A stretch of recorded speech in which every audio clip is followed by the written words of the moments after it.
But let's get back to some of the oldies, shall we? Here's Joe Biden trying to establish for people that not only does he have ideas that are immovable from 20 or 30 years ago, but that he's going to grasp them so tightly that he's willing to lose an election. The idea that you would represent the Democratic Party, even the Republican Party for that matter, but the Democratic Party, and make the argument that pot is a gateway drug is stunning. Like, this is, put aside the failure of doing any type of like legit research or reading about legit research. How about just politics? First question is, has your stance on recreational marijuana changed? And my second question is, do you mind signing a poster for me and my mom? I'll be happy to sign a poster when this is over. And no, it hasn't changed. I think states should be able to make a judgment to legalize marijuana. I agree with, I think that's okay. But let me tell you, the truth of the matter is, there's not nearly been enough evidence that has been acquired as to whether or not it is a gateway drug. It's a debate. And I want a lot more, before I legalize it nationally, I want to make sure we know a lot more about the science behind it. That's why I want to move it from a Schedule 2 drug, a Schedule 1 drug to a Schedule 3, so you can in fact do this. I support use of medical marijuana, but here's the deal. Ladies and gentlemen, anybody who's been convicted, it should not be a crime. It should be, to the extent that it exists, and anyone ever been convicted of the use of marijuana and put in jail, they should be immediately released. Their record should immediately be expunged, immediately. But here's the deal. It is not irrational to do more scientific investigation to determine, which we have not done significantly enough, whether or not there are any things that relate to whether it's a gateway drug or not. I don't know enough to know whether it is, although I've done a great deal of work on the drug side. Can we stop this? This is so contradictory and incoherent. It's a dangerous substance because it could be a gateway drug, but I'm fine with states okaying it. It's a dangerous substance, but I'm okay with medical marijuana. We have no idea what the impact of this is, but I don't think anybody should go to jail for it. And I have no way of knowing if it's a gateway drug, even though I've been heavily involved in all this stuff. This is the problem with it. Like, I'm not saying that this guy should be out there, up there with Snoop and I'm going to blow a blunt every time I go out in front. But just have a coherent response to this. Because again, he thinks he's playing to these people who just have a vague investment in this.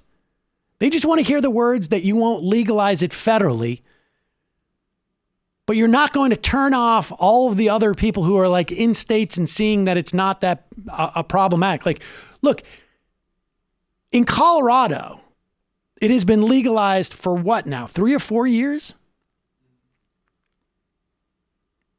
There's no evidence whatsoever that there's a gateway drug. However, I can tell you that, you know what's a gateway drug? OxyContin. That's a gateway drug. In fact, we have tens of thousands of people dying every year, which is evidence of that. But guess what? OxyContin, legal.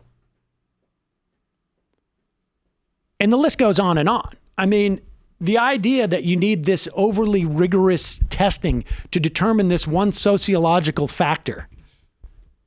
You don't think drinking is a gateway drug? Of course it is.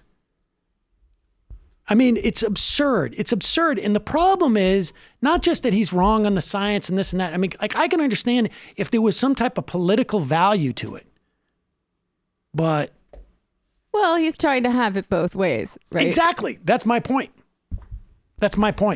is that it's really just a garbled mess. He's hoping that some people hear some of the things he said, and the other people who like the other things he said only hear the other things. And the problem is with that theory is that we do not live in an environment like that anymore, where something that you say across the country can be heard by just as many people on all four corners of the country. And you can't get away with that. He's still living in an era where it's like, I did it on local television. Nobody's ever going to see it. Just pull different parts of the quote for different audiences. Exactly. It doesn't work anymore.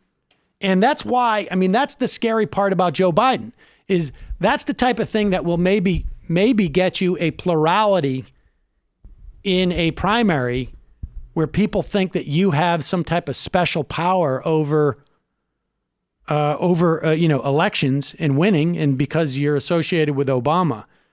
But when it comes time to actually having people who are going to go out and knock on doors and make sure that what happened to Hillary Clinton, like we talked about today in the interview in Pennsylvania, is not going to happen to you, those people aren't going to show up, because all you've done is not done anything to quite offend anybody.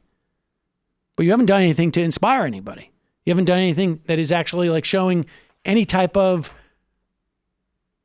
even Bill Clinton knew strong and wrong was better than right and fright, or whatever the other half of that was. I don't know. Yeah, there were people who were excited to get out there for Hillary, believe it or not. And I don't think that constituency exists for Biden. But you know what? There was but it wasn't nearly enough. And their passion was not nearly as intense. But I would agree with you. Biden's got even less.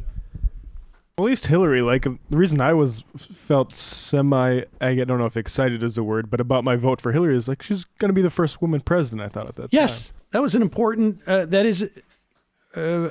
think that's an important milestone for a country to pass. I think in many respects, we need to get past a lot of this stuff to some extent, even if it's just like representative and performative, to move on to the other problems. I know that, there's competing theories as to which, what is the progression of those, what is the sequencing of those things. But